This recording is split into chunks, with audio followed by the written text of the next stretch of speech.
মুখেই বলেছিলে আমি তোমাকে ভালোবাসি নিজের থেকেও বেশি। আমি করে নিয়েছিলাম তাই বিশ্বাস। তবে মাঝপথের তোমার পরিবর্তন দেখে আমি হতভম্ব, আমি হতাশ। আজ আমার এটা ভেবে কষ্ট হয়, তোমার দেখানো ভালোবাসা পুরোটাই ছিল তোমার করা অভিনয়। শেষ যেদিন তুমি আমার থেকে শেষবারের মতো বিদায় নিলে, আমি মনের ডাকে চিৎকার করে তোমাকে ডেকেছিলাম, তুমি দাওনি আমার সেই ডাকে সাড়া।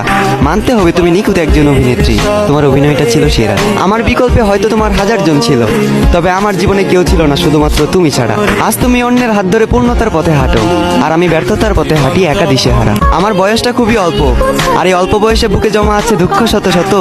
তোমার অভাবে প্রতিনিয়ত আজ আমার চোখে ঝরে অশ্রু, বর্ষার বাদ ভাঙা স্রোতের মতো। তোমার করা আঘাতের যন্ত্রণাটা ছিল ঠিক তেমন, দুর্ঘটনায় ছটফট করে মৃত্যুর যন্ত্রণাটা যেমন।